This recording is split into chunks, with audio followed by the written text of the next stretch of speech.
Yeah, what are you drinking? I'm eating peanut butter. Not more edibles? I didn't really have dinner. I have to cook after we do this. Cook high. We'll cook even more food. It'll be great. Oh, I can't cook while I'm doing the podcast. That's true. That'll be interesting.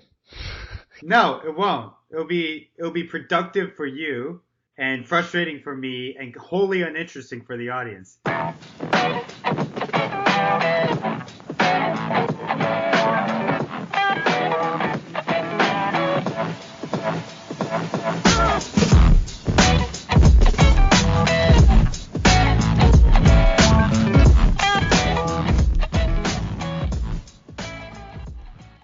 Welcome to Unqualified Opinion, the blooper reel of podcasts. How's it going, Scott?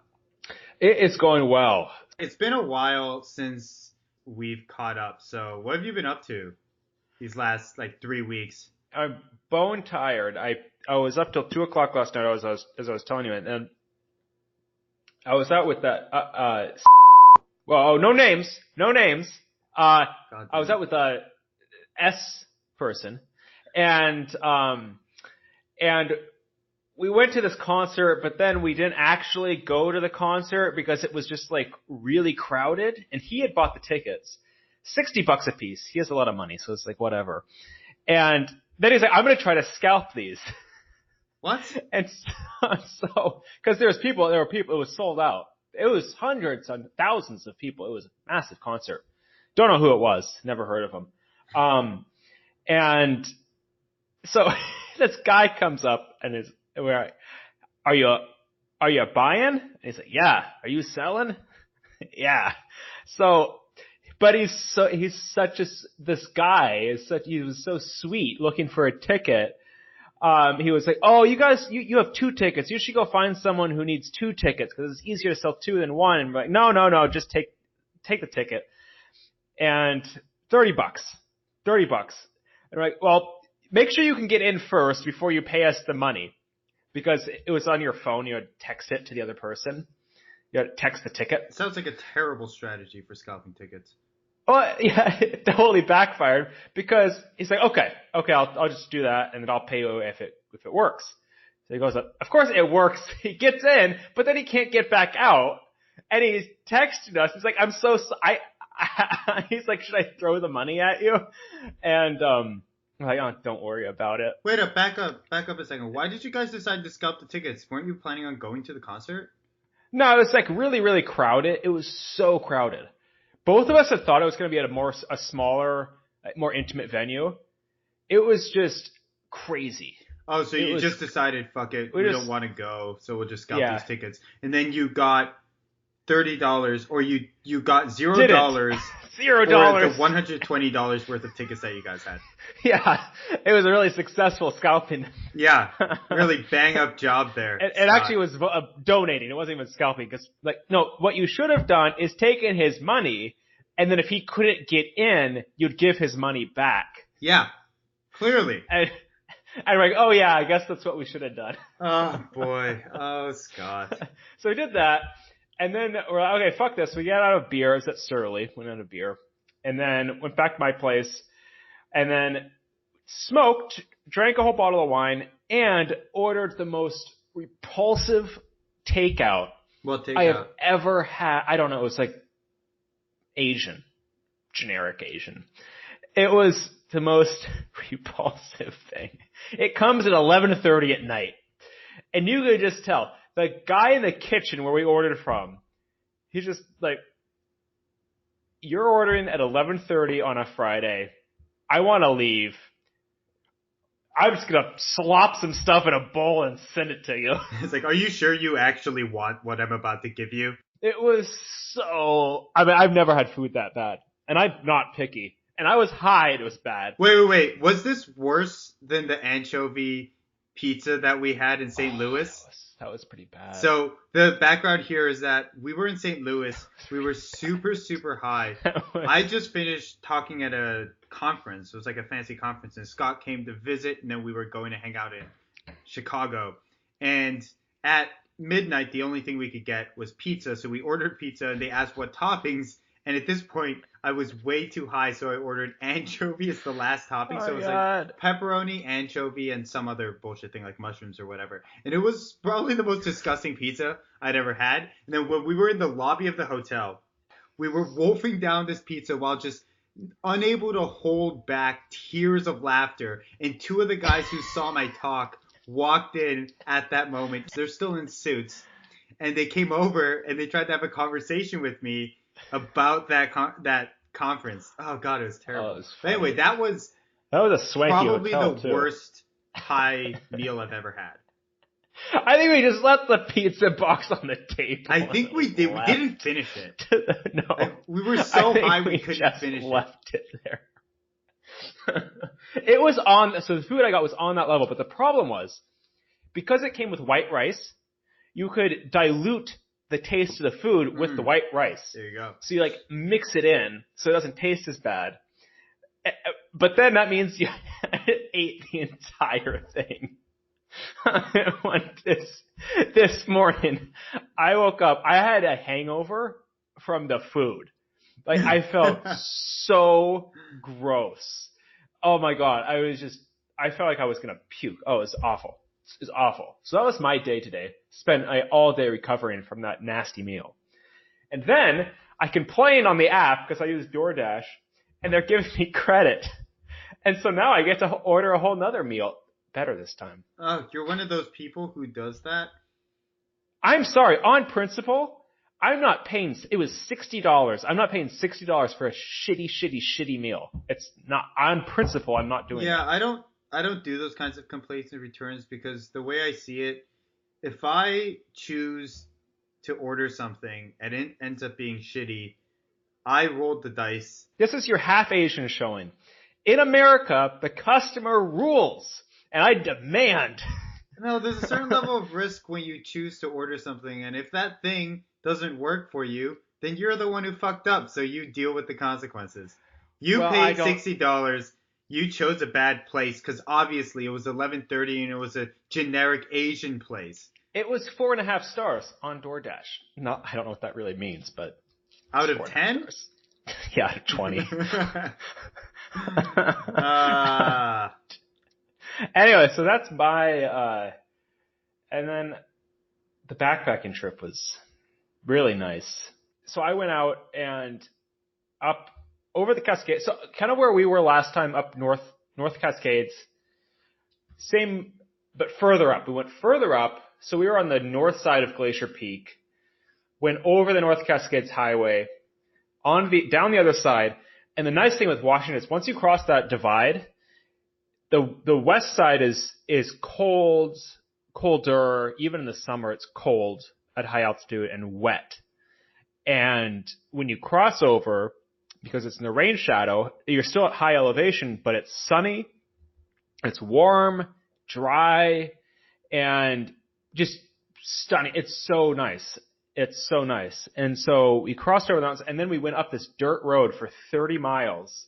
Up, 8,000 feet elevation, 7,000 feet elevation. And then the trail started from there. So it's nice because you're also already at elevation, although I did like 6,000 feet in elevation because there was a lot of passes up and down. But it wasn't like a continuously uphill, which was nice because it added variety. And I went out for 2 nights. Beautiful. It was just sunny. Every day was sunny, warm. You could swim in the water. There was little creeks you could dip in and then get out and warm up. It was very nice. Did you went with your parents? They parked the car and did day hikes. Oh, so you went out by yourself? I went out by myself, yeah. The backpacking trip. I did a 35 mile loop. In 2 days? 3 days? 2 days. 2 days, 1 night. 2 nights. At 1 full day, 2 half days. Oh, okay. 35 miles is a lot to do in that much time. Mm-hmm. That is pretty impressive. I'm in good shape. All right, just own it. Why not? No, that's really cool. Any wildlife? Yeah, there was a little chipmunk. Ooh. No bears. No bears? Scariest thing I saw was were those things when you're sleeping in the tent and they're rustling Like, they're rustling in the woods. Like, what is that? Oh, what is rustling in the woods? It's always like a ground squirrel or something. It's gonna be a ground squirrel because, of course, a bear doesn't rustle. A bear like bashes. Yeah. So there's rustling things. So maybe like a big bird or a squirrel or something. Or a mountain lion. I don't think they rustle either. They don't go.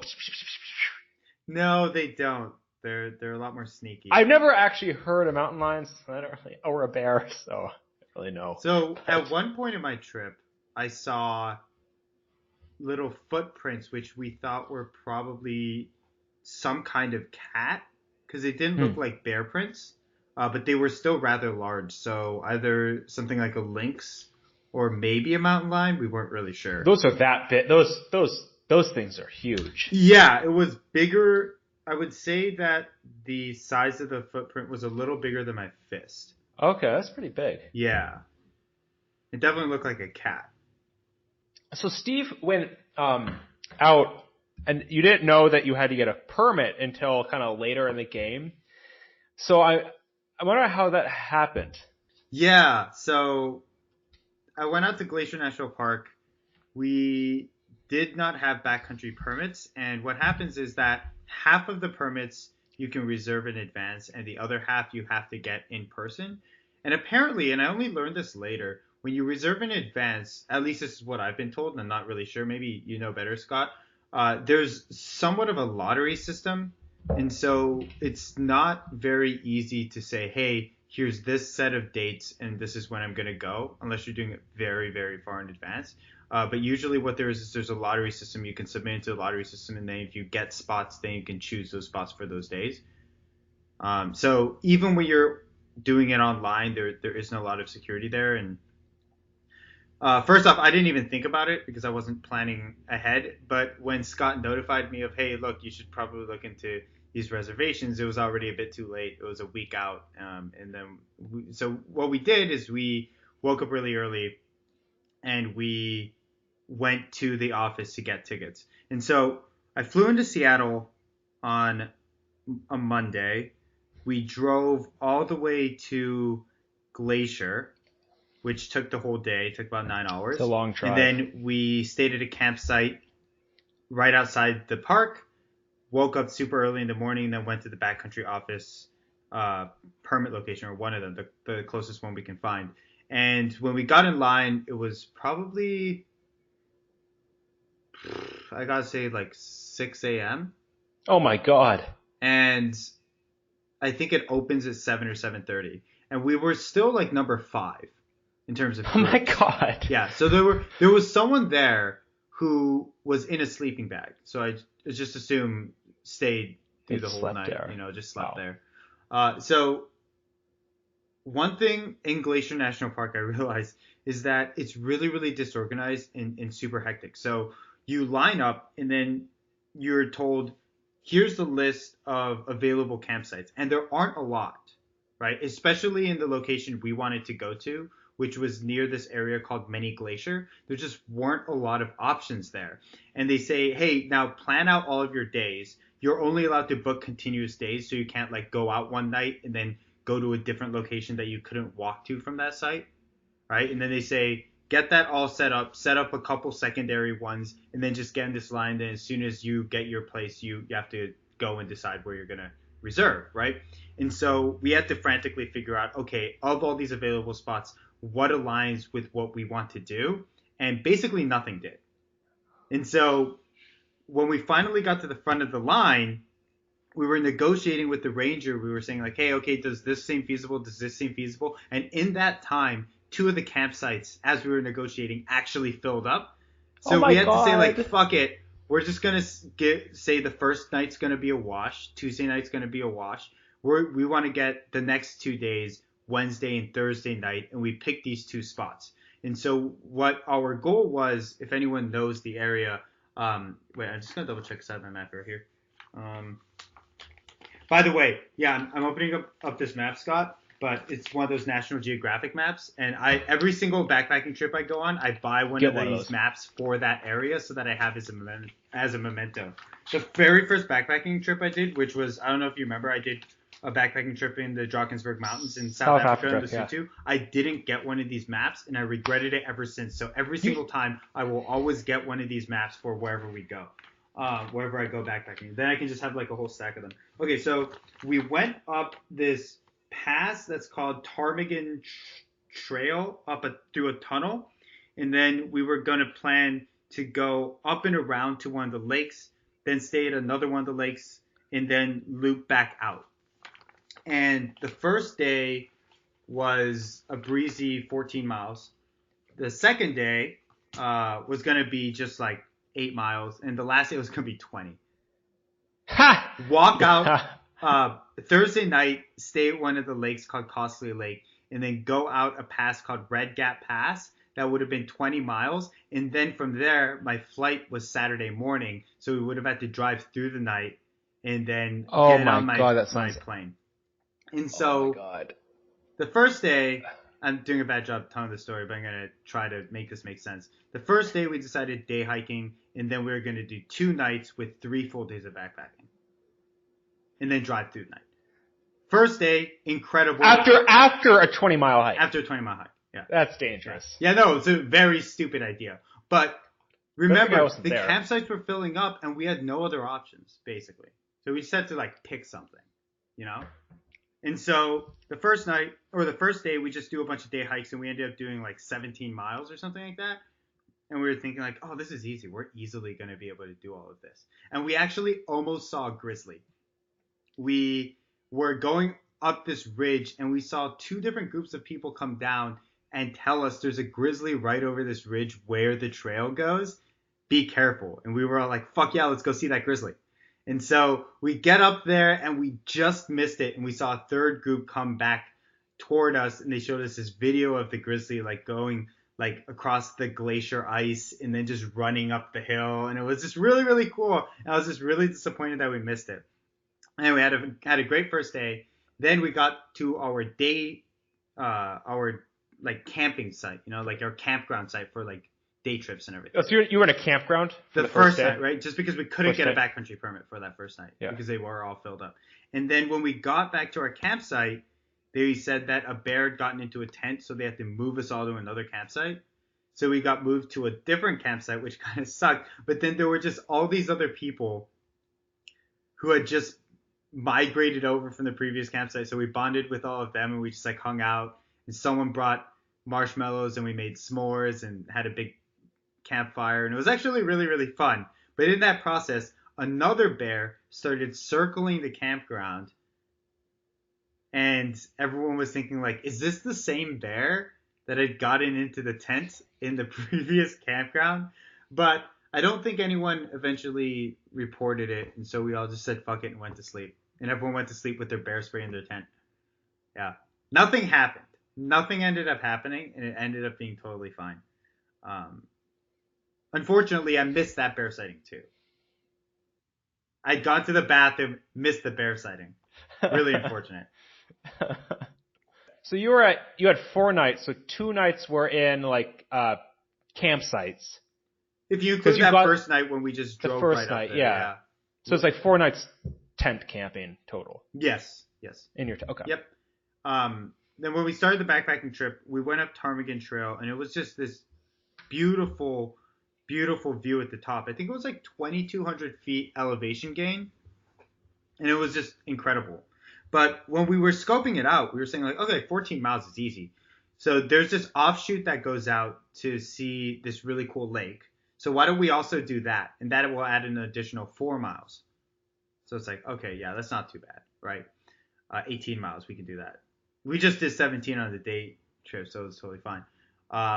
It was a bad idea. Like, we started at 10:30, and when we were 4 miles out, it was already 6 p.m. from our campsite. And then, as we took a break at that point where we were 4 miles out, and we thought, okay, if the sun sets at 8, we'll be totally fine. We can make it to our campsite before it gets dark, right? Be fine.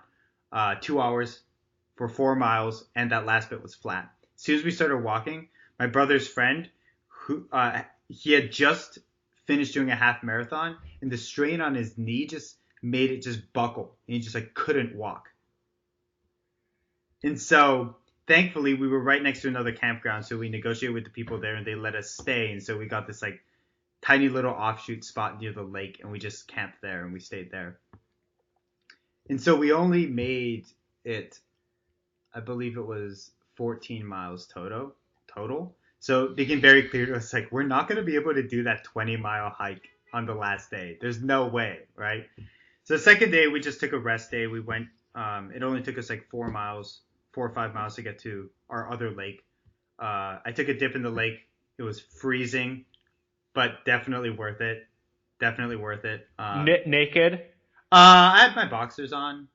Oh, come on. There were other people around. I mean, if there were the three of us, and it wouldn't have mattered to me just like stripping down and getting naked. But there was this old couple that was also hanging out along the beach of the lake, and that would have just been really awkward. And they were just telling us a story very judgmentally about a couple who went skinny dipping in a previous lake. And so I was like, I'm not going to get completely naked in front of these people.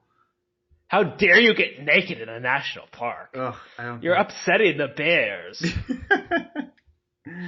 So hung out there, and then the last day we decided, fuck it, we're not going to be able to make this 20-mile loop. So we just went back the way we came, which was still nice. You really, get that nice really view brutal. Again. And we didn't get to see any new views, but at that point, Ptarmigan Pass and the tunnel that's up there is probably one of the most beautiful views in Glacier anyway. Wow. And so we ended up just getting to see that again, and we ended up like eating lunch up at the top and everything, so it was great. That's nice. And then drove all the way through the night. At one point, we stopped off at a gas station, and my brother pulled me aside and was like, we have to get the fuck out of here. And he pointed to where they had all this weed paraphernalia, right? And right next to it was just a bunch of crack pipes. Like, they were just openly selling crack pipes. It was like, we got to get the fuck out of here. So, it's like was that at in 3 a.m. in the morning. Was that Eastern Washington? Yeah, it was Eastern Washington, Idaho. And it was the sketchiest gas station I've probably ever been at. They're just like openly selling these crack pipes. There's this one dude who's like on something at the cash register, and we're just like, get our gas and go. Like, get out of here. But eventually made it all the way back. I made it back to Seattle with time to spare. We had breakfast at Denny's, which not as bad as I thought it was going to be, honestly. Denny's gets a bad rep, but they're not too bad. And they're open 24/7, which is why we went. But, you know. This sounds so then, awful. With no showers in the last at least 4 days, I hopped on a plane and came back to DC. You're so gross. You were on that poor person next to you for 5 hours. Yep. Longer than that, because I had a layover in Austin. It's like, oh, Steve, that's gross.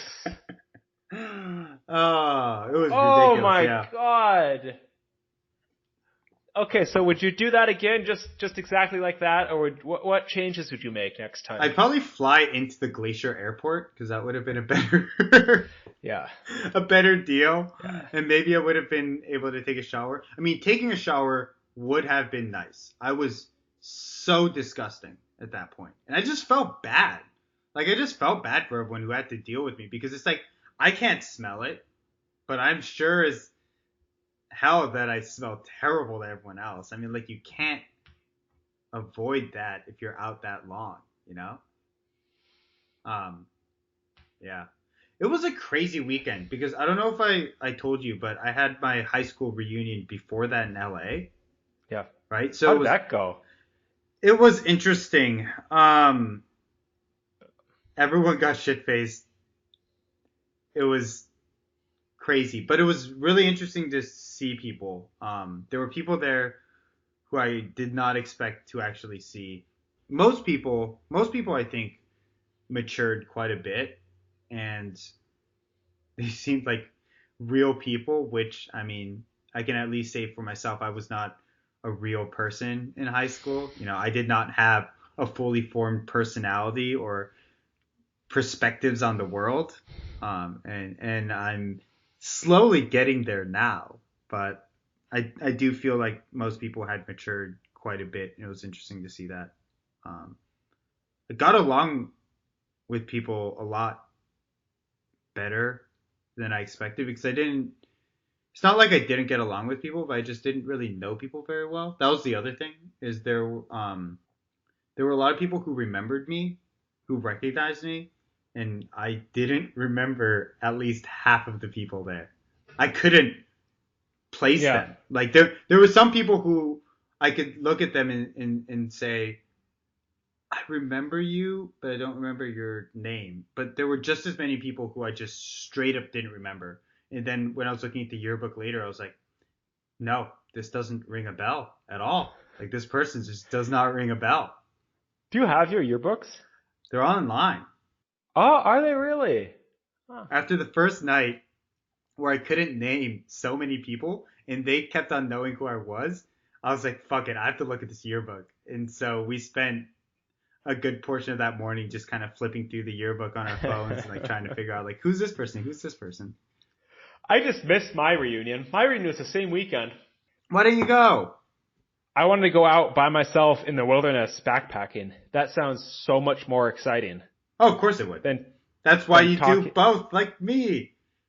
But I didn't have I was just there for 4 nights. Yeah. So priorities, I prefer to be hiking than going to reunion. And do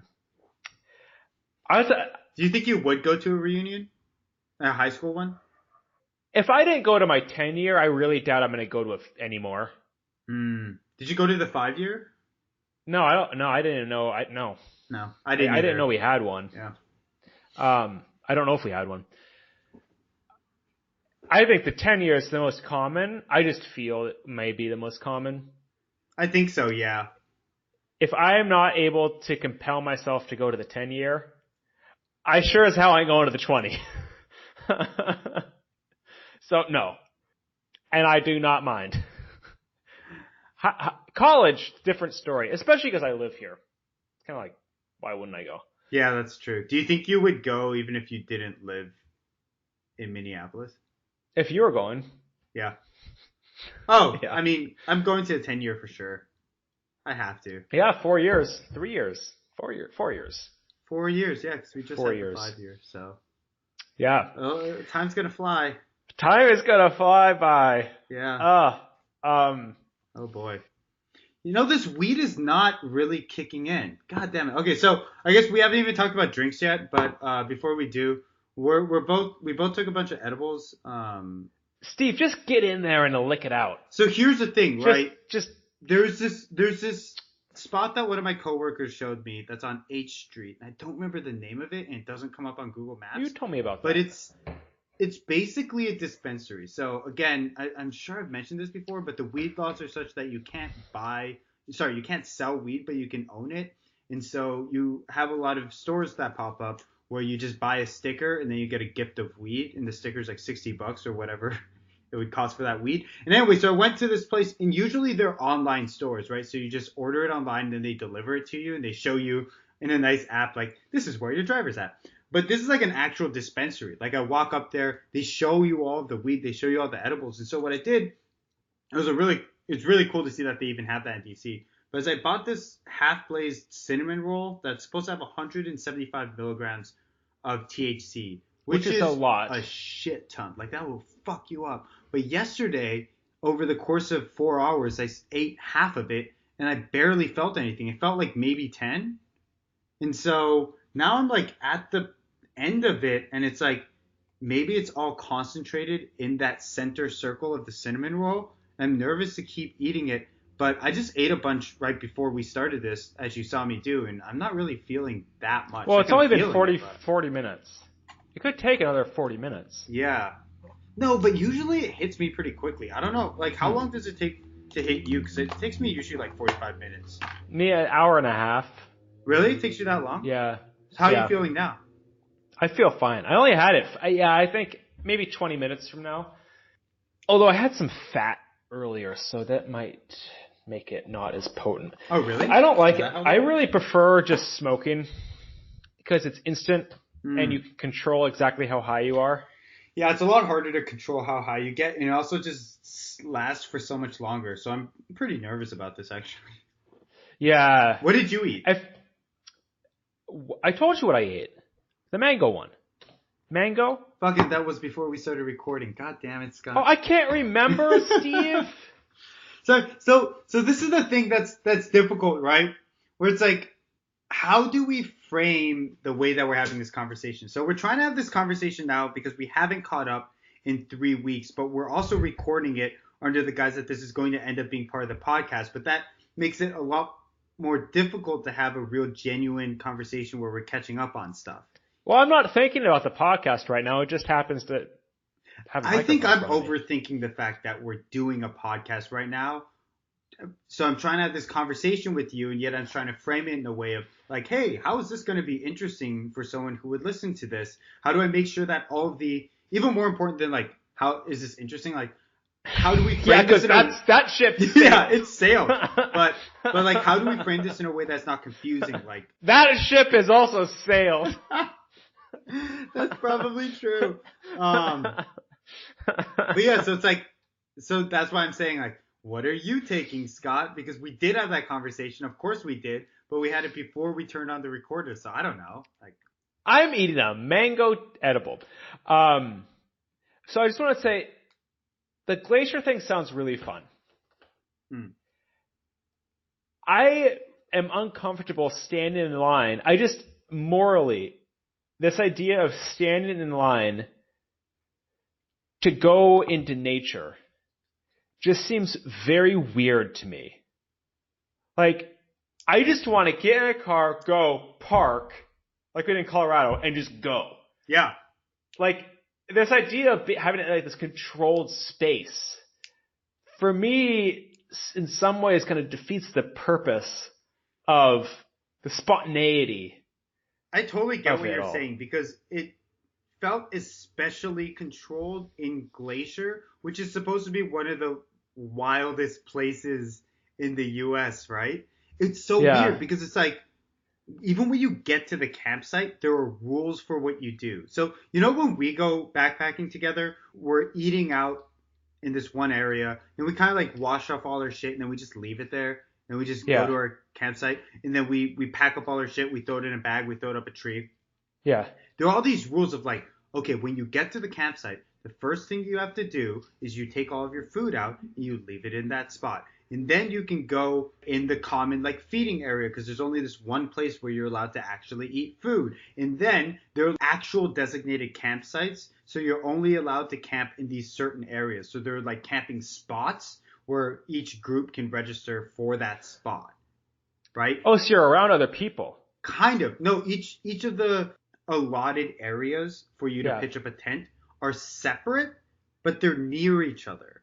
Okay. But it feels much more like if you rocked up to a glamping site. Yeah. And how that's structured. Yeah. It feels more like that. Yeah. But it's out in the backcountry. And then there are strict rules about what you can and can't do. You have to pack up all of your shit, including your fuel and your pots and pans.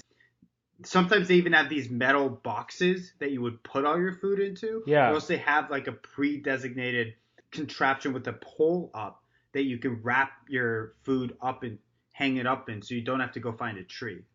It's like a lot more structure. There's more infrastructure. Oh, and there's always a pit toilet, and you're not supposed to shit in the woods unless you desperately have to because you're in the middle of camping. Like if you're near a campsite, you have to go to the pit toilet. And they make you watch this video that tells you all this shit. And it's so weird to me because it's like, this is supposed to be this really wild, you know, as wild as anything can be, natural park, and yet it has stricter rules than when I just decide, fuck it, I'm going to Shenandoah for this weekend, you know? Yeah. Yeah. It's weird. I did not know any of that. They make you watch a video? They do. You lose the magic. You just lose a lot of the magic. Like, I really like, I mean, obviously it's constructed. The trails are constructed, but there's a certain level where it's like the curtain kind of gets pulled out if it's too structured. Yeah. I think it was too structured. Yeah. You know? Huh. That's interesting you say that. I've always wanted to go to all the national parks to backpack. Mm-hmm. But I don't really want to go to any national park that takes reservations. I kind of don't want to go to. It's like, I don't want to reserve nature. I know, it feels so weird. It is so weird to me. So like Glacier, like Yosemite, those really, really famous ones. Yeah. I think it's fun to go. It's like Glacier, I think could be, I mean, what you did sounds awesome. I mean, it's the thing is like, it's a trade-off, but I mean, the views are just fucking spectacular. So it's worth it, but it still leaves a little bit of a bad taste in your mouth. I think in the future, when I have a ton of money, which will be never, I'd go to Glacier and like stay in one of those beautiful old hotels in the park in a big suite with windows looking out and then go on day hikes. I really did enjoy the day hikes. The day hike day. I actually really appreciate that we spent the day just at a campground and then doing day hikes. I wasn't expecting to because I'm always more inclined to go backpacking, and I feel like that's going to be more of a rewarding experience most of the time because you could get out further. But at the same time, we got this amazing experience of being able to go backpacking in this one area, but then because we had one day of day hikes, we were able to drive to another completely different area and see completely different views. And then also when we were camping, it was kind of nice to have a little bit of a change of pace where you had a few more luxuries. I mean, we didn't really because all we had was our backpacking equipment and the food that we had bought for that. So we ended up having one of our shitty camping food meals. But I think one of the things you could do that's a benefit there is you could go a little bit more all out in terms of what food you bring and what equipment you bring if you're going on day hikes and then just doing the camping thing.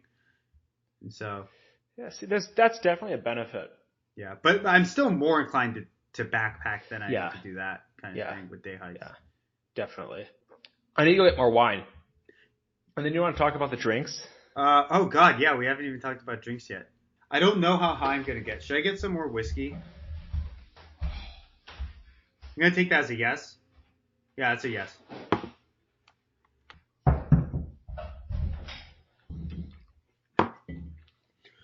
Yeah, what are you drinking?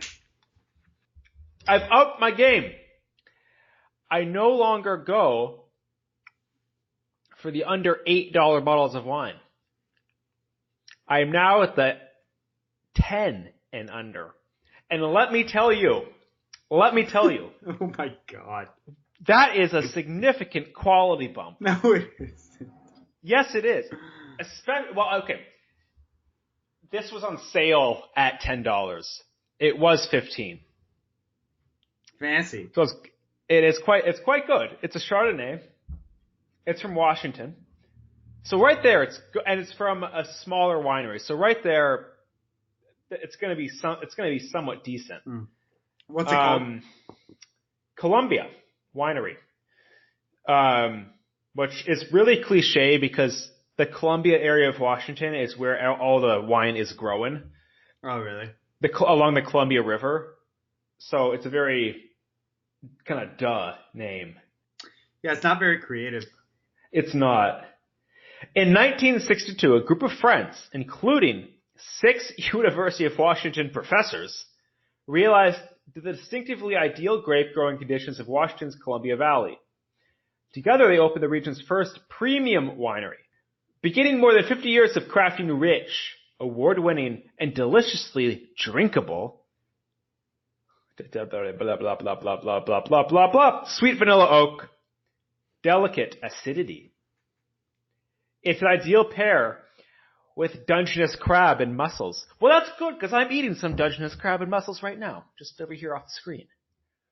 I have a big plate of fresh Dungeness crab. I've never had a Dungeness crab. I don't even know what that is. It's a crab from the Dungeness. Does it live in dungeons? I mean... Yeah, it's pretty kinky.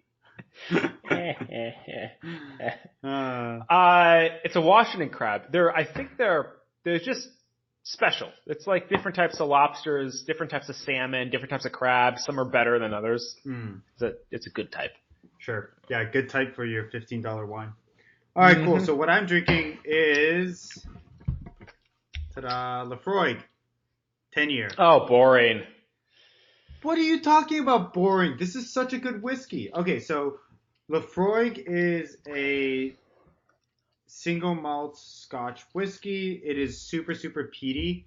So it's I really like really peaty whiskey. And this is probably the peatiest of peaty whiskeys that I've ever drank. And it's not one of those things that you can just drink a shit ton of, which I'm probably going to end up doing, so I'm going to regret it.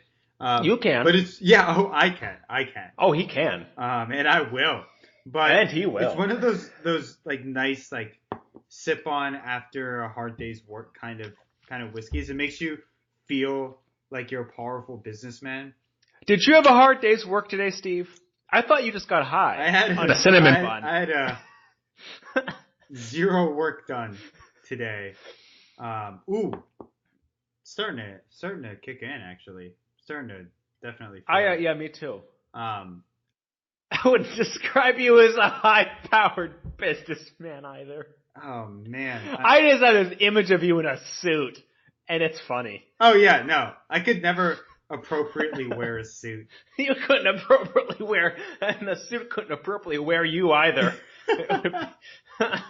Oh boy. Yeah. So anyway, that's what we're drinking, marriage. And then we also talked about the fact that we're getting stupid high.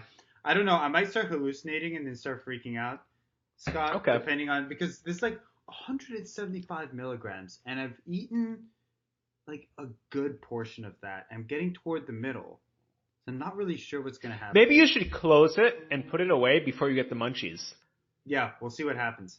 So I want to tell you, we've talked about working out before. Mm-hmm. And I just kind of quick update. I have fully adopted your workout strategy that you aren't really going with anymore because you're doing all like body weight stuff of going really high weight, low rep.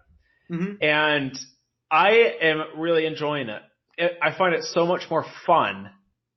It's more dangerous because you have to be careful when you do, because I do it with bench, so you have to be very tuned to what How many can reps handle. are you doing?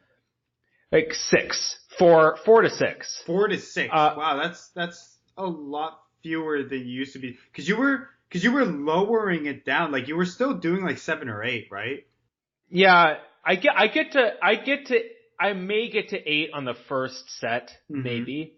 And then by the end, I get like Wait, so 4. you do that for bench too? I'm always so scared when I do bench. I mean, I don't do bench anymore, but when I did used to do bench, it's like, if you can't get that rep, you just can't get it. You're going to get crushed by the bar. What do you do? Like, there's a moment for me, let's say I do rep number 4 and it feels pretty good. Rep number 5, I might not even be able to get it halfway up. And then I'm just trapped under the bar, you know? Yeah. Well, the rack I use, it has, it's in a delta shape, and it has hooks every like 4 inches. Mm-hmm. So if you can't get it up all the way, you just swing it back and it catches on a lower hook. Okay. So you don't have to get it up to one point. If you only can get it halfway up, you just move your arms back. What if you just like can't get it up like off your chest at all? I usually just push it forward. Oh, you just roll it off your body? I'd hope there's no one in front of me. Are you doing this at the gym? I thought you had a whole setup. I do it in your basement. I do it downstairs sometimes, less frequently. I just like the communal aspect of the gym. Mm-hmm.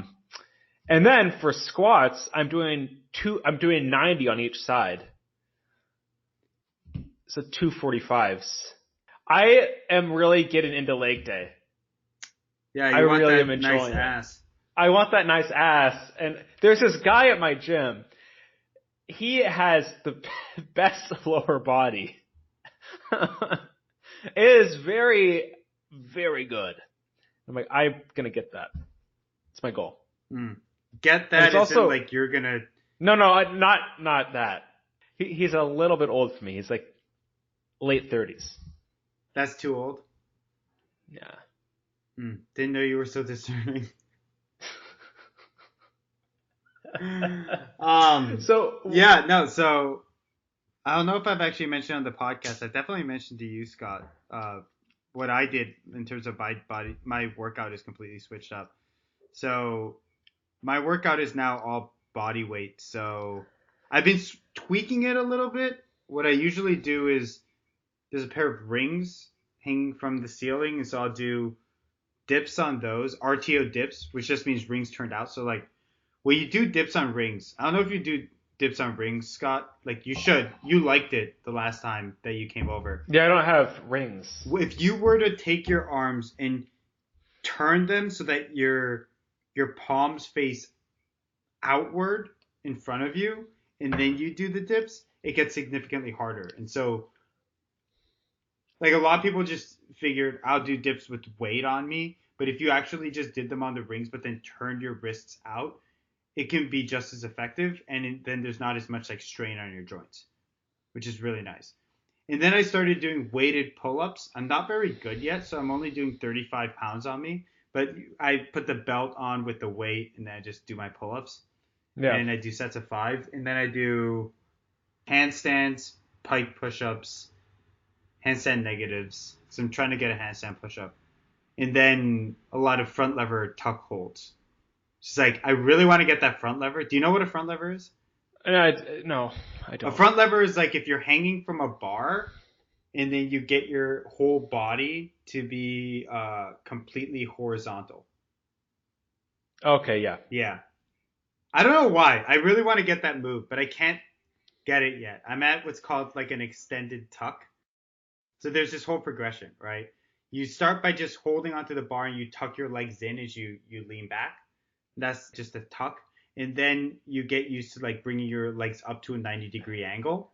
And then an extended tuck is like if you keep your quads still at that 90-degree angle, but then you tuck your legs in. And then eventually from there's 2 more progressions, but you work out toward like a full extent. I've been trying to get that so close, but I do think that with my workout, I'm definitely not doing enough for my legs because I'm not really doing anything for my legs. And so I'm thinking about restarting doing squats and deadlifts. I just fucking hate starting it because you can't walk for a week after the first It's the day. thing that you start, but if you keep it going, like I did a really killer workout yesterday, lower body, and my legs are sore, but I went on a jog today. Like if I hadn't done it for 2 months, there's no fucking way I would be able to. You couldn't have gone for a jog. You can't. There's no way. Yeah. That's the problem. Like I don't want to be out of commission for cardio for a week just to start working on my legs. You could do elliptical. I get so sore if it's been this long. You could like not eat as much shit for a week. I don't understand the concept.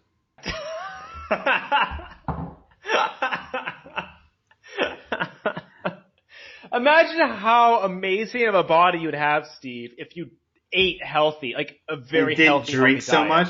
Yeah, I didn't drink so much. I know, I would.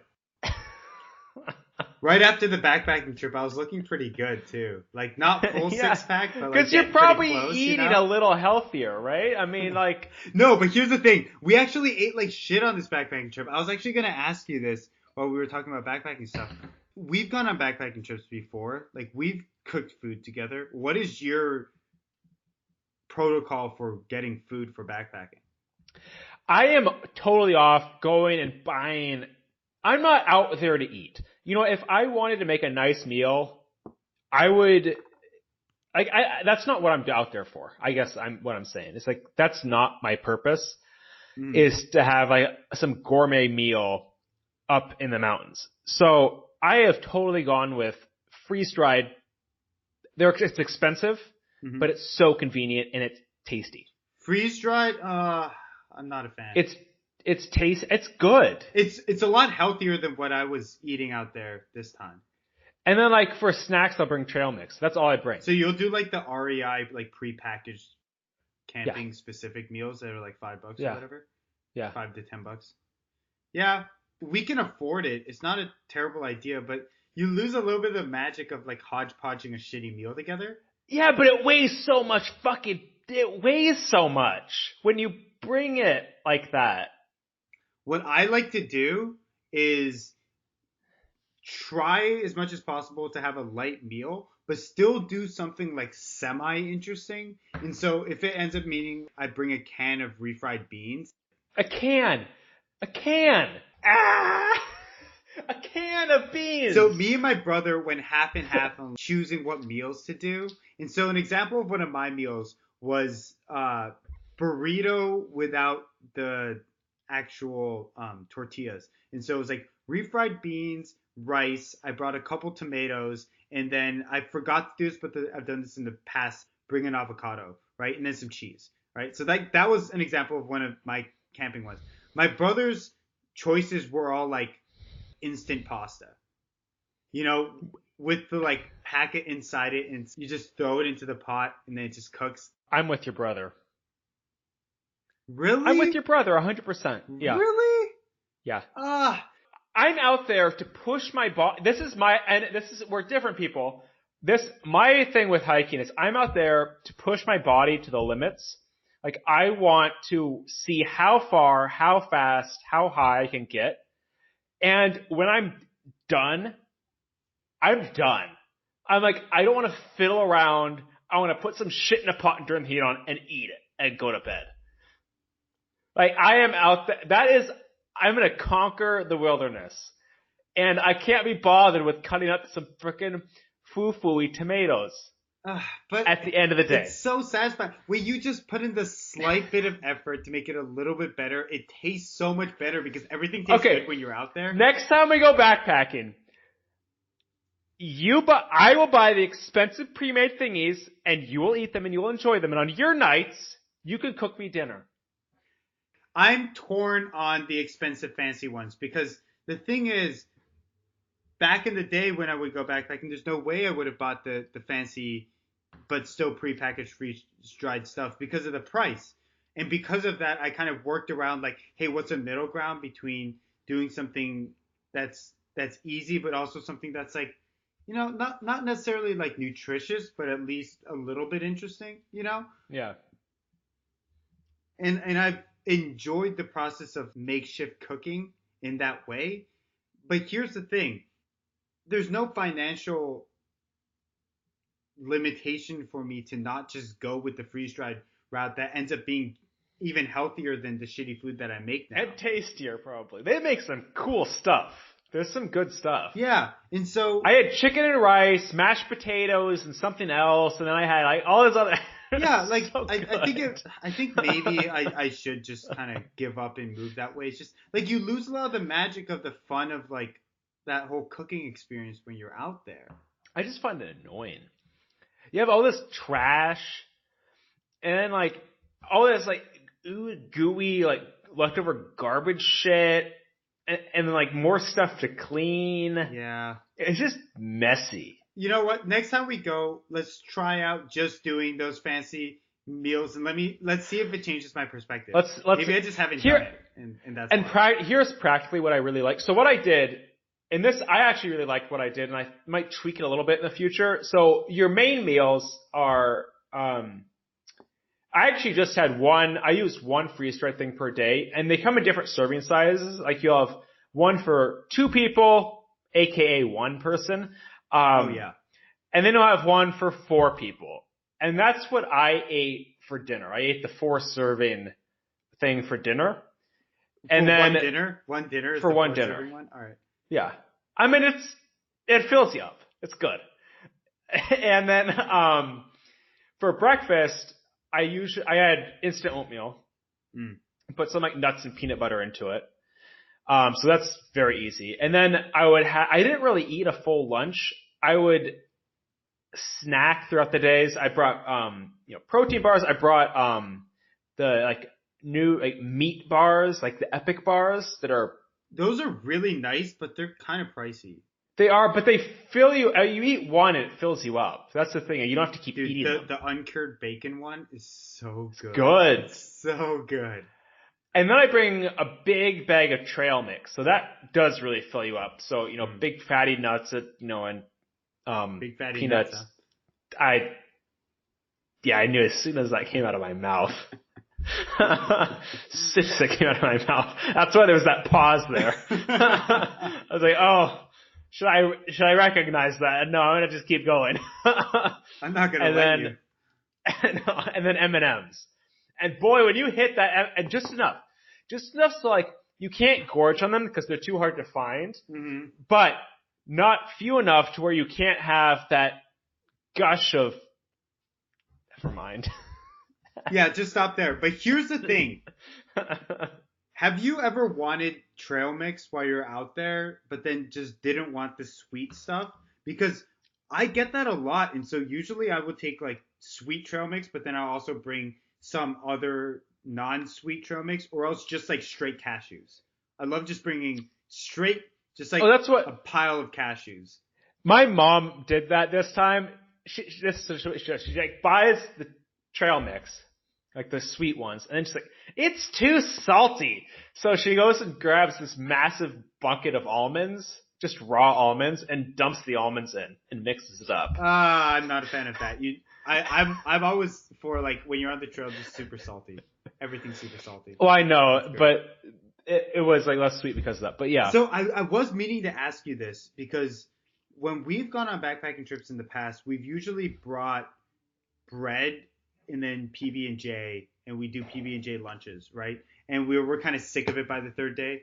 But this time when I was out, we didn't even get lunches. We just, like you were just talking about, we just kind of snacked on stuff. We snacked on, my brother's friend actually made homemade granola, which was so good.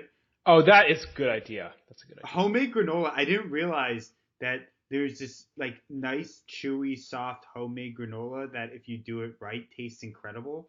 But he brought a bunch of those. So we just like snacked on those, snacked on beef jerky, snacked on the giant bag of cashews that I brought, and then snacked on dried fruit. And we just did that instead of getting lunches, and then it was totally fine. And I was wondering, like, is it even worth packing lunches? I think almost no. Because it was like such a hassle when we did it. Do you find that when you stop for a lunch, for example, it's hard to get going again? Yeah. Like it hurts more after you stop and then start again? Yeah, especially if you're eating a ton of carbs, which is what like a PB&J sandwich would be, you know? So maybe you just shouldn't. But the other thing for me is I also stopped eating breakfast. So I would just down, you know, when you boil the pot of water for everyone, usually while everyone's getting oatmeal, I would just get another round of coffee. And that seems to work pretty well for me. So. You've trained your body, I think. Yeah, because I never eat breakfast. So you never eat breakfast. I'm just kind of totally okay with just shouldering on until lunch. It actually makes me feel a lot better in the morning. Like I feel clearer. I feel more energetic instead of, you know, oftentimes when I'm out backpacking, I would eat like a bunch of oatmeal. I feel kind of lethargic while I'm starting off the day. It's like, all right, here we go. Instead, it's like I'm wired on coffee and I'm like, let's get this shit going. I just feel a lot clearer and a lot lighter. And so I just stopped. I wasn't eating breakfast in this trip. And was it cold in the mornings in Glacier? A couple of the nights were pretty cold. Yeah. Yeah. I have this bag that's only like a 35-degree bag. And so it just was not enough. And I had like 3 or 4 layers on. Because it probably got down to like the 40s, probably. Yeah, I would say like low 40s or high 30s. Yeah. Wow. Yeah, it wasn't great. I think I need a new bag. I had a really cold night. I started out and from the car, and of course I'm like running on the trail because it was downhill, like a low grade downhill flat. And then, got to where I wanted to camp originally because I started at 4:00 in the afternoon because we had to drive up, and I started at 4. So in the sun, and I wanted to get to camp by 7. I got to the lake that I wanted to reach, but I reached it like an hour before my deadline was. So I'm going to keep going because I have this really long hike I want to do. I'm sure the thing is I didn't know where the campsites were. So, but it was flat enough in places where I could just make an emergency campsite if I needed to. But I kept going. I bet I'm looking on the map. There's a trail goes on, starts to go up this gentle pass for about 3-4 miles, gets to the top of this horseshoe pass, and I bet you there are campsites up there. Because like, if you look at the map, like, where would I camp? I think it'd be nice to camp on top of that pass. Of course, like, yeah, there were campsites up there. The thing is, it was 2,000 feet higher than the lake site campsite. Oh. And it was at a campsite. It was on a pass, so the wind, of course. Oh no. Right? I questioned briefly whether or not I started to doze off, and I was cold. It's like, should I go to sleep right now? It was that bad? But it was, I don't think I've ever been cold enough to actually have hypothermia, and I didn't feel as cold as I have in other points in my life. And then, once you fall asleep, you warm up over time. Yeah. So it was that cold though, to where you were falling asleep, and you're like, God. should I be falling asleep right now? That's scary. So when you were getting tired, it didn't feel like you would when you normally get tired. It felt like something was inducing. No, it did. It did feel the same. It just, because I was so cold, I don't fall asleep usually when it's this cold because I go and turn the heat on. Oh God, yeah, right? That's so scary. How low does your bag get? Your sleeping bag? Probably somewhere near high 20s. I think it's about freezing point. Okay, so that's not that great. Yeah. Like you want like a 20 if you want to be out in a place like that. Well, the thing is, I do not like that kind of camping because I don't like the cold. I live in Minnesota, I know, but I really don't like the cold. It makes everything so less fun. Yeah. It's just less fun. You stop focusing on the fun and you just focus on, I'm too cold. Yeah. No, I agree. I need to warm up. So the thing I wanted to talk to you about was this mentality that you have where you go out backpacking and your sole goal is, how do I get the best exercise, or how do I make this the most physically strenuous possible experience for me? And the thing is this, right? When I line up with most people who I would go backpacking with, I'm usually the guy who's in that camp, but you take it to a whole nother level where it's like the single-minded focus. And I want to like break down why this is.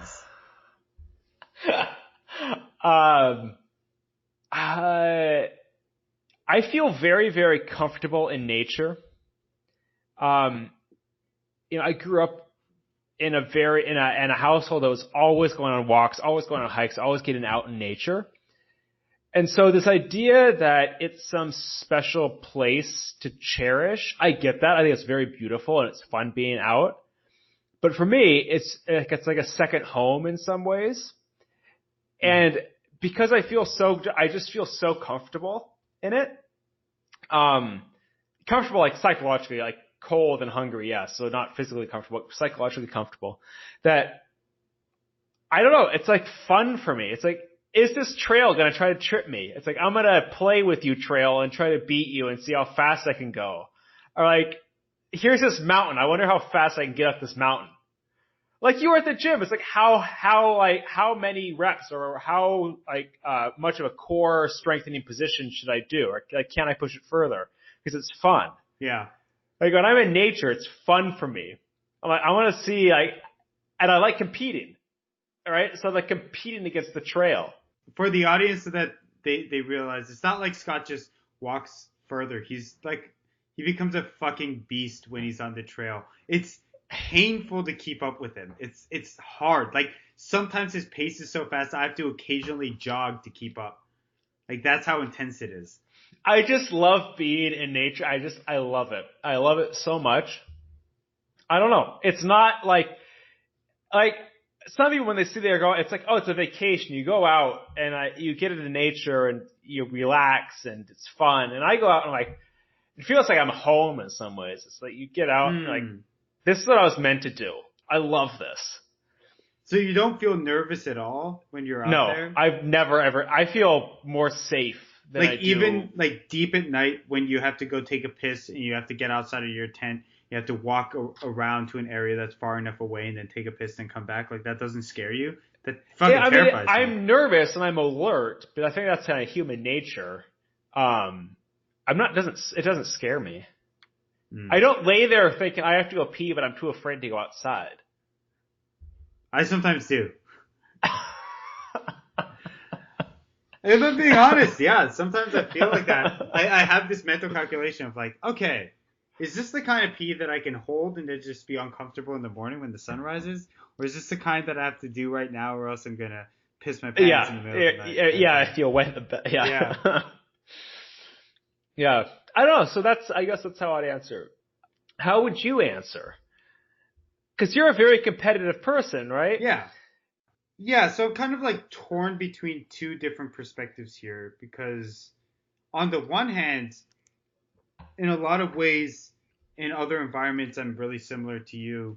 Like I get very competitive about physical activity and competitions and different things, and so there's a lot of it where it's just like, okay, I'm out here, I'm going to tackle this path, I'm going to make it through this, and oftentimes, when you're hiking, you end up with certain kind of, I wouldn't say injuries, but little kind of pain points that happen. If for me, oftentimes, like if I'm doing downhills for extended periods of time and I'm doing it incorrectly, I'll fuck up my knee or like mess up something with my shoe or something like that. And there'll be a lot of like, I can get through this, like raw, like go through it. But then there's also, like you're going up that incline and you're just kind of like, this is all a mental game. And so I definitely feel like when you're out there and you're backpacking for such a long period of time, it's really hard not to see it as just like this combination of a mental and a physical challenge, and that challenge just sparks something in me that really wants me to like move forward. But at the same time, I haven't spent as much time growing up, at least, in wilderness the way that you had, and so I think for me there's still like a little bit more of the, maybe it's romanticization of it, and so there are points where I just kind of want to stop and be like, think about where I'm at right now, and oftentimes when I'm trying to think and really immerse myself in that environment, I can't be doing that and be in this like beast mode mindset of like get through this and like push forward and get as far as possible. And like maybe different people are able to actually have both of those concepts simultaneously. But for me, it's really difficult. So it's like I go in phases of, okay, we're in this place where we're just like pushing through and we're grinding right now. And I'm totally okay with that because I legitimately enjoy that experience of like pushing through, and there's a great environment for doing that. And then switching around and being like, look at this incredible view, like look at where we are, maybe we can like stop for a second and really enjoy this. And so I kind of go back and forth on those two different perspectives.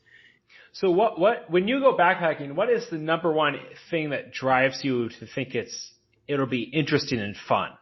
Like, why do you go? What is the one reason? The one reason. Because I'm going to preface this by saying there are very few people. It's actually a very small minority of people who actually backpack. It's less common than skiing. Mm-hmm. It's less common than a lot of kind of sports like that, kind of slightly less popular. Mm-hmm. It's really not that popular backpacking. Yeah. It isn't. You have to go without a shower. It's uncomfortable. It's painful at times. It's cold. It's solitary. Yeah. I think that when I think back about the different experiences in my life, consistently, some of the experiences that I remember most vividly and as being truly interesting, partially because they're just so foreign to the rest of my life, it has been backpacking experiences. And so there are these experiences that kind of like shine through acutely when I think about the past, that are all kind of rooted in what I was doing when I was backpacking. And it's because it's a novel experience, it's because it's novel environments.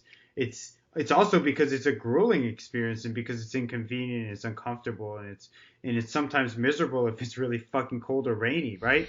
But because of all of those things combined, that and the beautiful views and the like in the back of your mind, the potential for danger and all of that, these experiences really make a dent in what is otherwise kind of this really, I wouldn't say like really flat, but like not as interesting kind of backdrop of what I see as the experiences I've had in my past. And so I think, though, if I'm going to try to bring it down into one reason why, it's because it makes for a notable experience that when I look back at is something that I can remember vividly and remember as like this like interesting moment in my life. Does that make sense? Yeah, yeah. Yeah, you've had a lot of very interesting backpacking experiences. Yeah. They never go very smoothly. No, they don't. There's always a story. What is the one reason, if you would sum it up for you? It's independence from everything. So you don't have to depend on other people. You don't have to depend on systems. You just depend on yourself. And there's nothing else there. And that's why I go by myself. That's why I enjoy going by myself. It's like if you make the decision, you live with it and suffer the consequences if it's the wrong decision. And you have no one else to blame but yourself. You made that choice to do that one thing, and now you're really wishing you didn't. Well, you can't say, "God damn it! Why did Steve suggest that?" I mean, I've actually never said that, Steve. But like, why does this other person? Why does this other thing? You can't why does blame this it other on thing, something or someone else. You can't blame it on anything else. It's like you have to completely own it, and I really, really like that. Yeah. And I feel it makes me grow as a person because you're just so introspective. You have to question everything you're doing. Like, if I do this, I'm 20 miles from in my case, I was like 100 miles from the nearest doctor's office. No one knows where I am. They don't send people out to search for you until you're missing for 24 hours. This is the middle of a wilderness. Knowing that makes you slow down in your thought process as well. It's like every decision you make has some ramification. You have to think it through, right? And I really like that because normally I'm moving so fast to my work. It requires you to be so methodical. But when you go out by yourself, isn't it nerve-wracking because of that same reason? It's like if you mess up as an individual and everyone's fallible, that might be the end for you. Well, I think this comes up in other podcasts, but I think I worry less about my death than you might. Yeah, that's like, just don't make it too painful. And thinking about this could kill me is less persuasive for me for whatever reason than I think it is for maybe you or other people. It just is less. The coefficient is smaller. Yeah, it's just something that we'll probably never see eye to eye on, I think. Biological, maybe. I don't know. Maybe it is, yeah. Yeah, you win at evolution, Steve. Yes. So, since I guess our topic has been just backpacking and backpacking experiences, I guess that's what our topic is. I wanted to mention gear. So. This is good. Yeah. Oh, yeah. I love this topic. Yeah. Go ahead. What's your question? I'll first say is when I went on this Glacier trip, I went to REI and did like an REI shopping spree, and I bought a lot of equipment. And my goal wasn't necessarily to buy all the same equipment as you, but I think I bought like basically the same equipment as you. And so. Because I buy the best. So I bought that platypus filter that you have. Isn't that the greatest? Yeah, and so I bought the 4-liter one, the bigger one. And so when I was out in Shenandoah with the girl I've been dating. The girl, yes, the girl. She also had purchased a platypus filter, and she had bought the 2-liter one. And it was very annoying. Because we had to keep on redoing mine's the 4-liter. filter. Yours is 4-liter. And mine's so when we went on this larger Glacier trip, I was like, I'm going to buy a filter and I'm going to buy the 4-liter one. And I'd used yours and I'd used hers, and I knew Platypus was a good brand. So I just got that one. And god damn, was that a lifesaver. Like, my brother's friend had brought these other filters and they were just garbage. And so we ended up needing that filter. And it's just so convenient, and it's just so nice to use because it's like one of those gravity filters and it goes really quickly. Oh, quick note, Scott. If you ever go to a place with glacial water, you'll Yeah. want to cover the dirty bag with a handkerchief when you scoop it because it's really silty, and so it'll fuck up the filter. Something to keep in mind. But yeah, so I used that, and then the other thing I bought at REI was a cook set, which is that like Japanese brand titanium one. Snowmass. Snowmass, yeah. I Snowmass. love it. And I bought, it's so light. yeah, because they've got, it's pure titanium, right? The Snowmass one, and it's got the bowl and the cap is a frying pan, right? But then I also bought their mug and their bowl and their fork. So now, I mean, at the very least, if you have all of those pieces of equipment, you can cook in the main pot. You can use the lid as one bowl. You can use the main bowl as a bowl, and then you can use the cup as a bowl, so you have enough bowls for 3 people. Just so the listeners know how kind of swanky that is, it is like $50 or more for one like thing that you put on the stove to boil water in.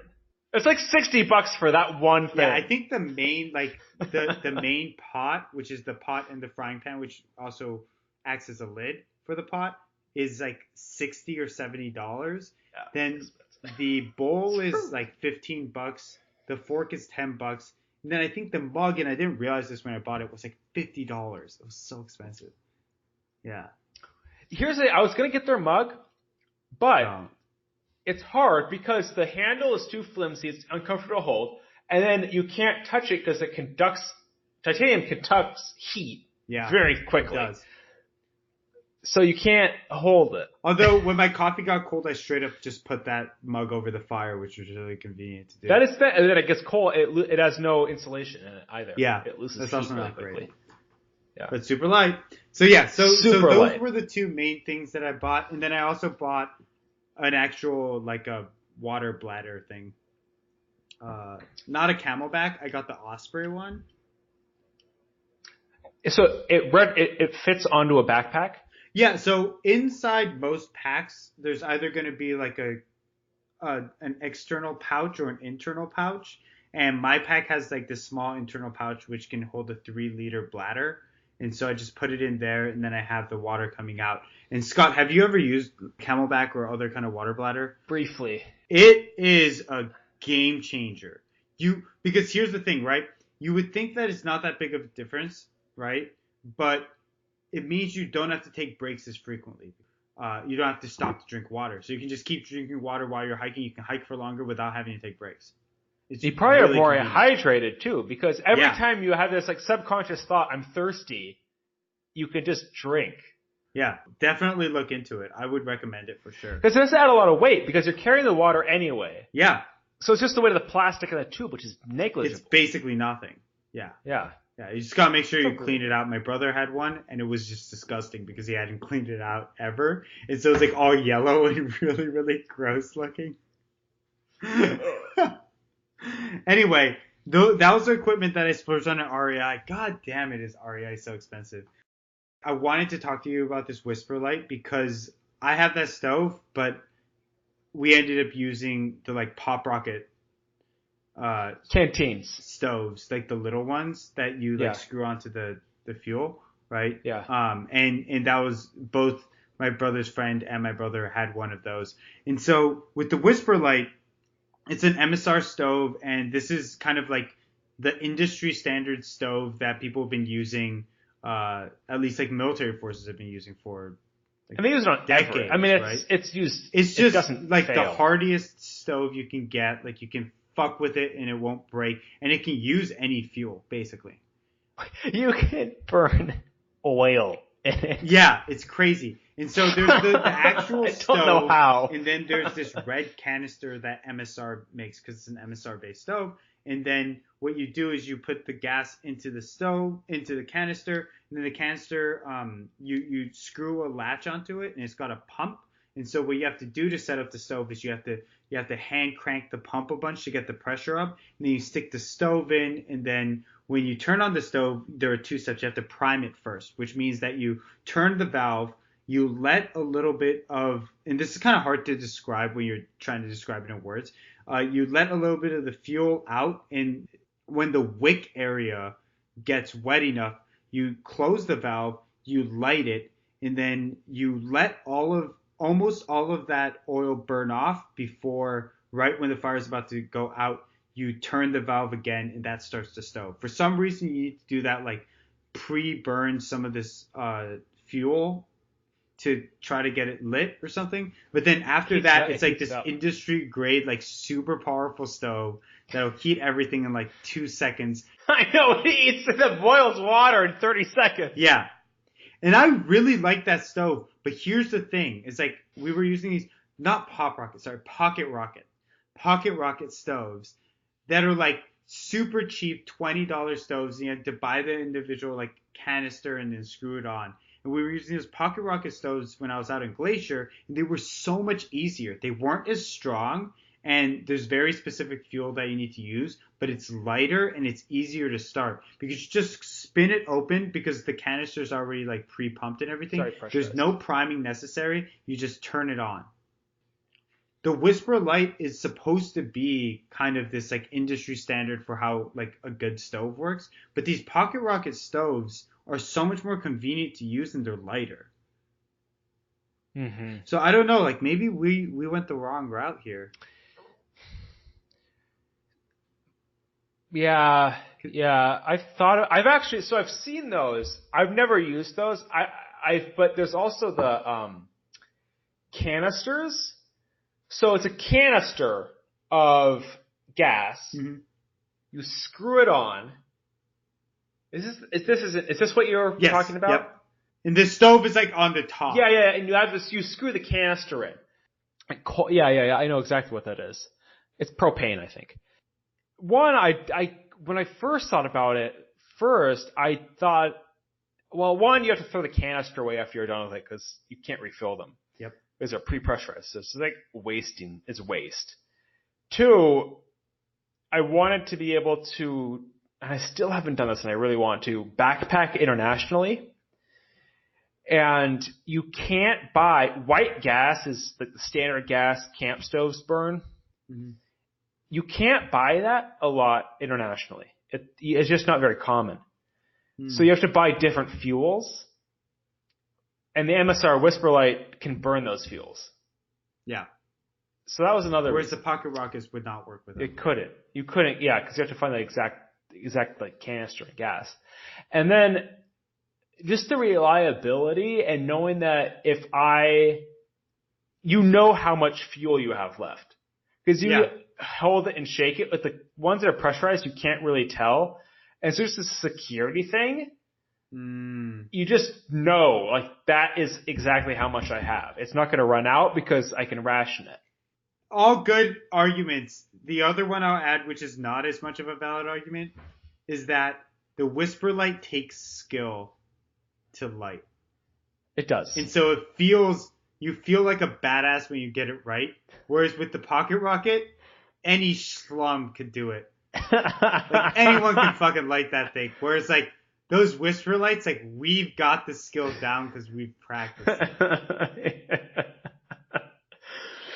But to your point, convenience is also something, and the Whisper Light does not have convenience. No, it's not convenient, and it's like there's a lot of pieces. You have the bottle, and there's the thing, and you put in the bottle, and they just screw it on, and they have to like put the metal around it so it doesn't like the heat contains the heat. Yeah, and they have to prime it, which is a whole fucking thing. And if you fuck up the priming, then the flame goes massive, and then you feel like you're gonna burn everything in the woods. The other thing that I have that was a splurge, because the MSR Whisper Light, it's kind of an expensive stove compared to the others, was a sleeping pad. So I initially bought I was going for lightweight, because I was like, I want lightweight stuff. And the Whisper Light is light. And a lot of those other stuff is pretty light. And so I bought the lightest, highest rated sleeping pad, which is just a Thermarest thing of foam. It's foam. There's no air in it. It's just foam. And I was like, no, I slept on it once. And I was like, this Is that the one that happening. like folds up into 6 pieces? And it's just... Yeah. My brother has that. It's so uncomfortable. That's what he uses. He uses it because he says that he's had several other sleeping pads and they've all popped. And so that's why he went with the foam. I found it really uncomfortable. What do you use now? So I went all the way because the thing I really care about, I read this article once and it's about minimalist backpacking, and they said you always pick something that you just splurge on.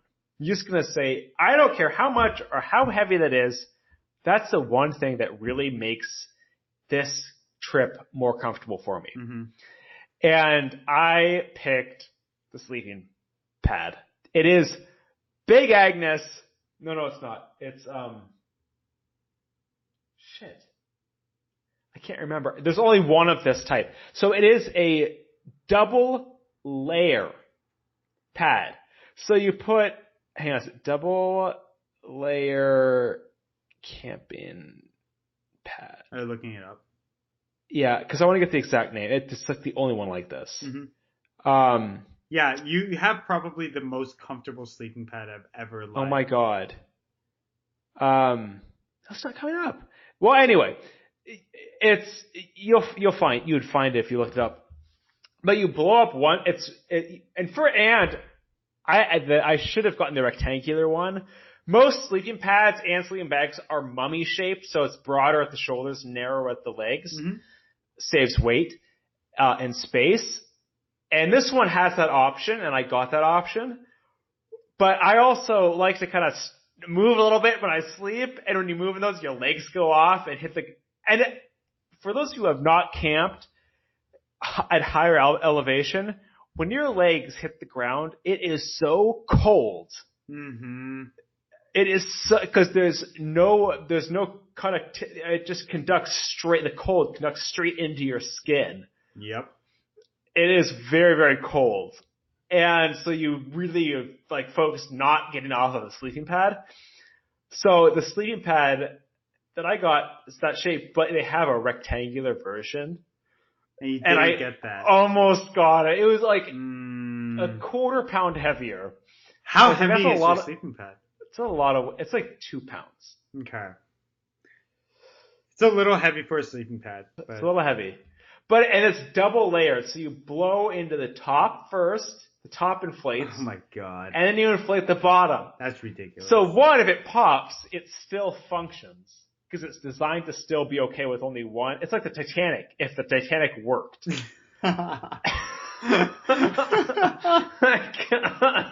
Redundancy built into it, hypothetically. And...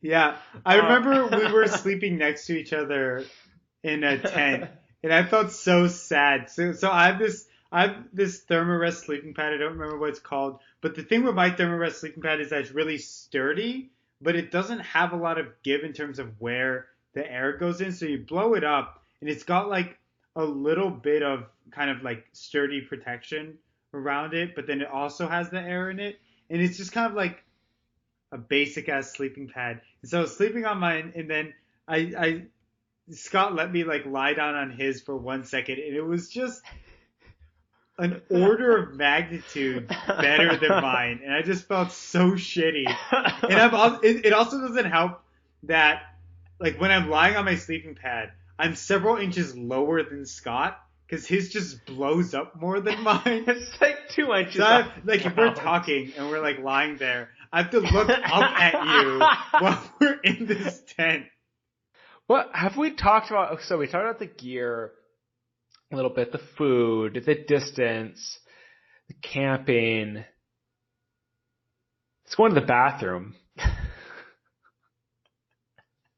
That's a whole... Yeah, I mean, one thing is that I really like being a guy because you can just whip your dick out and pee, right? And you still have to shit in the woods, but you don't have to, like, every time you go pee. Because every time I shit in the woods, I feel so fucking vulnerable, right? Because you're pulling your pants down, you're in the middle of nowhere, and you can't, like, really see around you. You can't really defend yourself. No, you can't. It's, like, less than 180. Yeah. I mean, the thing that makes me the most nervous is if someone else is just, like strolling around and like sees you, and it's just a really awkward encounter, you know. um, but here's the big question around that. Most times people say that you should bring your toilet paper back with you. Do you leave it there or do you take it back with you? I don't take it back. I don't either. Yeah. No. That sounds fucking disgusting. No, I don't. I do dig the fucking hole and then put it in there and then dig it back. That's good. And put it back. But there's no way. I mean, who actually brings that toilet paper back? That's so gross. You don't want to be friends with those people. No. Because they're fanatics. Yeah, that's absolutely disgusting. It's subhuman. Even if you have smell bags, subhuman.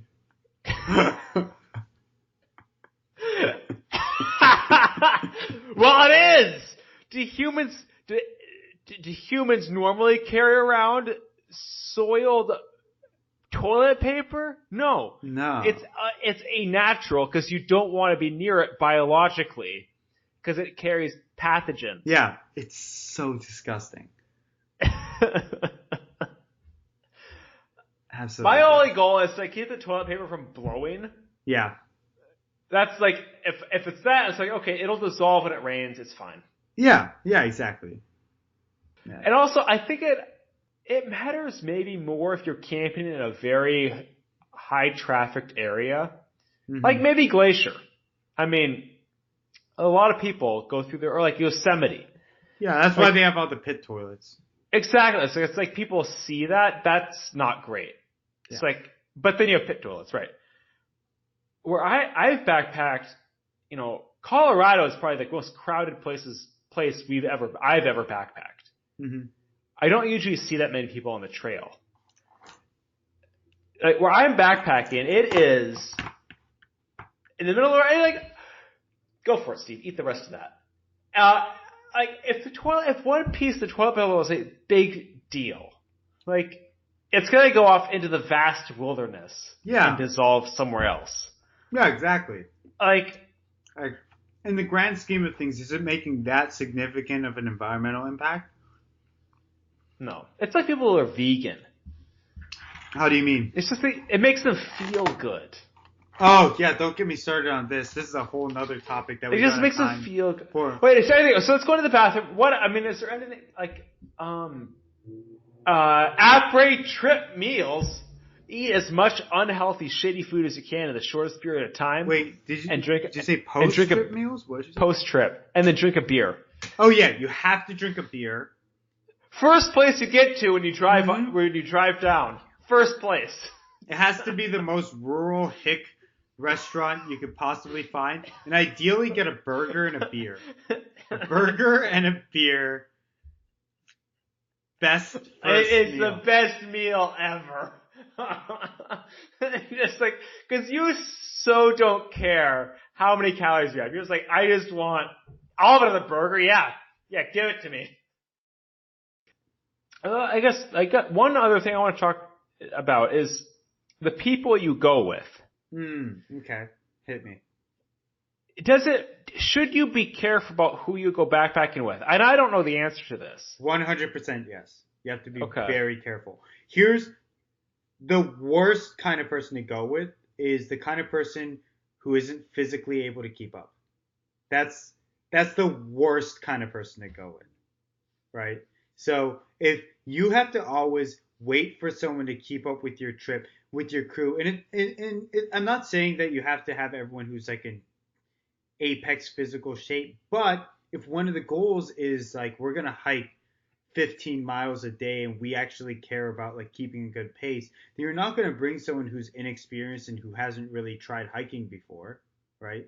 Because then you're not going to be able to hit one of the goals in your trip. If that's something you truly care about in your trip, you have to make sure that everyone can actually handle that, right? So I think that that's an important one. What about you? What's like the most important red flag? You and my brother are... they're the only two other people I've ever backpacked with. Because for me, it's very solitary. So, my brother, we're pretty similar in a lot of ways. So, that was natural. But the first time I ever went backpacking with someone else was with you, in Colorado. Oh, really? That shit show of a trip, which we don't have time today because we're already hitting 2 hours. But But I know we have to wrap it up soon. But that was the first time ever with someone else. Great experience. Amazing experience. Only half of it was backpacking, and that's definitely a story. We should tell that story on the podcast. We should tell it another time. Another time. It's a good story. It's such a good story. In my perspective, having not invited anyone else or gone with anyone else, because most of the time I go up myself, I enjoy going with you and. God damn it! Stop using his name. Oh, you and my brother. How do you remember these things when you're drunk and high? I can't remember them when I'm sober. I don't know, but this thing is just like not really hitting me very hard. I'm really disappointed. This cinnamon roll cost me $40, and it's only 2 days worth of weed. Like, are you kidding me? What a waste. I wish I could send you my many edibles and my big bag of weed. But I gotta say, it tastes fucking amazing. Oh, just eat the rest of it. Come on. But I think that going with someone who you haven't bonded with, like, it's not a thing to do with people you don't know that well or are not that comfortable around. I agree. I'll say that. Like, if you don't, in my perspective, again, having not gone with anyone besides my brother and Steve, if I don't know them really, really intimately, part of it would be thinking, like, how do I, like, oh, I'm still, like, getting to know this person. What questions should I ask them about themselves? And, like, thinking about making that relationship and, like, working on that. But with both, you and my brother, it's like, you have to do that. At least I don't. And I'm like, yeah. They're just there. Well, that was an additional dynamic that I had in this last trip, right? Because my brother's friend was there, and I'd only met the guy once before, and I liked him, but we hadn't really spent a lot of time together. So right. there was that additional dynamic. So I totally see what you're saying. And thankfully this time, like, he was a really cool guy, and we got along really well, so it was totally fine. But maybe you find that you actually dislike each other. And in an environment where you have to be so collaborative and you have to be in tune with each other, like, it's kind of dangerous to have that kind of dissonance with someone. So I totally hear what you're saying. So next trip, Steve. Yeah, where do you want to go next? You see, the way it works is that you find a cool trip and I just agree to it. Well, I have two. Okay. Actually three. There's three. Top three. There's many more, but I'd say top three. One, this is the weirdest one. So this isn't backpacking, it's canoeing. Ooh. And it's not Boundary Waters. It is the Everglades. Whoa. Okay. So in the Everglades, the backcountry sites are on stilts in the water. What? And you paddle to them and you camp on them. All right. Yeah. Man, I mean, the thing with that is it's paddling, so it's mostly it's all upper body. Yep. And you have to bring all of your water with you because you can't filter salt water. Mm-hmm. So it's heavy and slow, but also you are camping on stilts in the water. Are there alligators? Yeah, but the alligators can't climb stilts. Yeah, but you're canoeing. You're in the water. They don't attack canoes. They wouldn't the National Park Service would not let people out on canoes officially if they were being eaten by alligators all the time. People get attacked by bears in Glacier all the time. Yeah, and you were just in Glacier. Yeah, I saw a bunch of black bears. I did not see any grizzlies. Yeah, see, you may see a lot of little alligators, just no big alligators. I think that would be really interesting, like very bizarre and fun. Then we go to Miami. That would be fun. Yeah. That would be a really fun trip. That would be a really fun trip. 2, Big Bend National Park, which I actually almost went to. I almost went, because we're going to Austin next. We haven't talked about that. Yep. But we're going to Austin soon. Well, 2 months. And I almost booked that entire week as vacation to drive out to Big Bend National Park, which is the border between Texas and Mexico. Mm-hmm. And I love the desert. And so I would go up there by myself after Steve had gone back to DC and just go backpacking for a couple days. But it's like a 6-hour drive out and a 6-hour drive back. So I'd only have one full day out there. And I was like, it's not worth it. That's not worth it. That's not worth it. So that's number 2. I want to go there. Cause it's high and desert. It's 6, 7, 8,000 feet desert. It's beautiful. I think it's so beautiful. Mountains. Big, like, canyons. Mm-hmm. The third one, I want to go back to Death Valley. Yeah, because I haven't been. I was when I was really young. Oh my God. It is one of my favorite places on earth. I loved it. I just loved it. Was the openness, the size of it. The size, Steve. It's just, you're there and it just goes, you're looking all around you and you think that's 100 miles away. That's still the park. And the park goes on for another 100 miles after that. I mean, it's so vast. That's insane. And you get on these roads and it's straight for 20 miles and you can see it because you're going downhill for 20 miles in the desert. And there's no cars. Yeah, go 120. In the middle of the road. Wow. I mean, and they crank the satellite radio. I mean, that sounds like and so smoke much your fun. weed because you're in California. Hell yeah! I mean, it's 90 degrees outside and dry. So you get out and you're like, this is so comfortable. What a party that would be. It is. That's why people go to Burning Man. It's like hot and dry and like mountains. It's cool. It's fun. Wow. I had a blast. We have to go. I'm definitely down. Yeah, we'll have to talk more about which of these trips we do, but for sure. Yeah. I think that somehow we wrangled together a podcast when we had no topic, but eventually our topic became backpacking. We did not exhaust this topic, though. We have so much more to talk about. So we'll have to catch it up again, especially the trip that we took together to Colorado. That was hilarious. So we'll talk again, and I will see you next week. See you next week. Bye.